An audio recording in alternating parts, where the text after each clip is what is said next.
स्नेहा कहाँ हो तुम? स्नेहा, निकुंज अपनी पत्नी को आवाज लगाता हुआ घर में दाखिल हुआ। लो तुम यहाँ बैठी, जाने कहाँ गुम हो और मैं तुम्हें घर भर में ढूंढ रहा हूँ। निकुंज पत्नी को बालकनी में गुमसुम बैठ देख बोला, आ गए आप, मैं चाय लाती हूँ। निकुंज की आवाज़ सुन स्नेहा अपने आंसू पोंछती हुई बोली, तुम रो रही हो? स्नेहा, क्यों नहीं भूल जाती? तुम उसे कब तक खुद को यूं सजा दोगी? अब तो इतना वक्त बीत गया, तुम्हारे घाव अब भी भरे ही। निकुंज पत्नी के दोनों कंधे पकड़कर बोला, उसे भूलना मेरे बस में नहीं निकुंज, भले कितना वक्त बीत जाए नहीं भुला सकती मैं उसे, मेरे कारण मेरी। ये बोल स्नेहा फूट फूट कर रो देती तो निकुंज ने उसे अपने सीने से लगा लिया। बस स्नेहा, मत दर्द दो खुद को, शायद हमारी किस्मत में यही था। निकुंज ने बोलते बोलते खुद भी रो दिया। अब तक की कहानी से आप ये तो समझ ही गए होंगे कि निकुंज स्नेहा को किसी को भूलने को कह रहा है, पर क्या ये सवाल आपके जिन्हें में ज़रूर आ रहा होगा।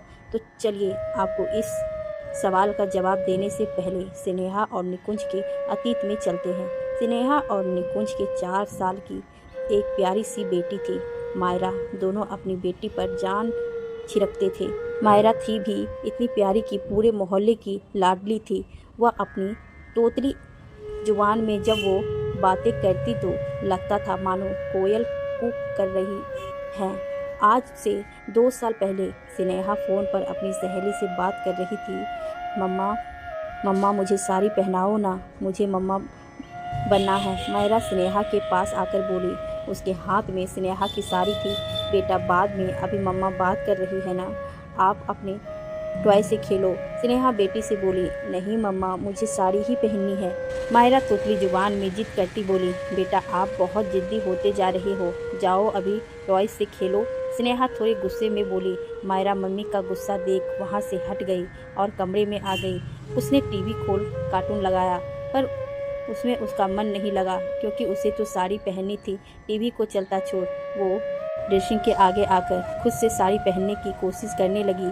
अब बाल मन की जिद वो तो उसे पूरी करनी ही होती है। खैर, उल्टी सीधी साड़ी लपेट व ड्रेसिंग के आगे खड़ी हो मम्मी के मेकअप के सामान में से मेकअप करने लगी, पर उसकी साड़ी का पल्लू बार बार गिर रहा था।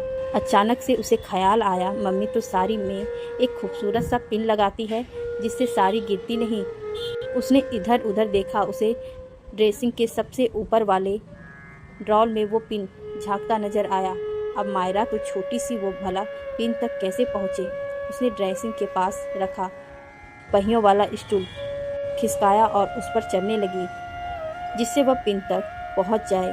काफ़ी कोशिश के बाद भी वह पिन तक नहीं पहुंच पा रही थी क्योंकि उसकी साड़ी उसे परेशान कर रही थी। उसने साड़ी के पल्ले को कई बार अपने गले में लपेट लिया जिससे वह लटके ना। इधर स्नेहा को काफ़ी देर हो गई बात करते हुए, तो अपने सहेली को बाय बोल फ़ोन काटा और मायरा के पास अंदर आई। अंदर आते ही उसकी चीख निकल गई, मायरा बेटा, मायरा क्या हुआ तुझे? उठ देख, मम्मा तुझे साड़ी पहनाने आई है, उठ मेरी बच्ची। स्नेहा पागलों की तरह बच्ची का गला थपथपाने लगी, पर बच्ची नहीं उठी।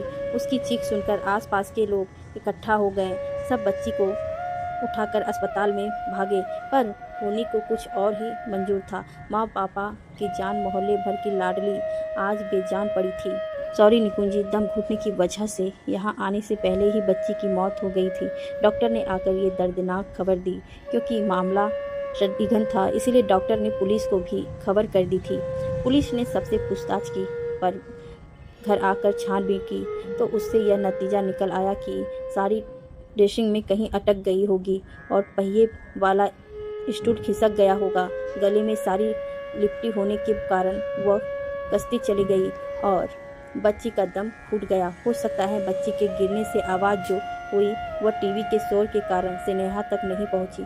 स्नेहा इस हादसे का जिम्मेदार खुद को मानती है। एक हिस्से से वह खुद को बेटी की हत्यारिन खुद को समझती है, क्योंकि उसे लगता है ना वो फ़ोन में लगी होती ना ये हादसा होता। 2 साल वक्त बीत जाने के बाद भी उसे ये सब कल की बात ही लगती है, जब उसकी मासूम बच्ची का मृत शरीर उसके बाजुओं में था। वैसे भी कुछ घाव ऐसे होते हैं जिन्हें वक्त भी नहीं भर सकता। दोस्तों, हादसे ज़िंदगी का हिस्सा है, पर कुछ हादसे हमारी हल्की सी लापरवाही से कर जाते जो ज़िंदगी भर का मलाल दे जाते हैं। मैं यहाँ किसी को गलत नहीं ठहराऊंगी, क्योंकि जो हुआ अनजाने में हुआ।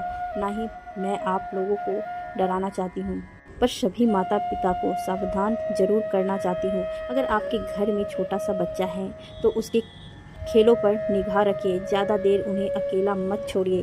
फ़ोन पर लंबी बात तभी करिए जब बच्चा सोया हो, स्कूल गया हो या घर के किसी और मेंबर के साथ हो। बच्ची की जिद और शैतान दिमाग होते, वो कब क्या कर जाए हमें पता भी नहीं होता, और जब तक हमें पता चलता है कई बार हादसा हो चुका होता है।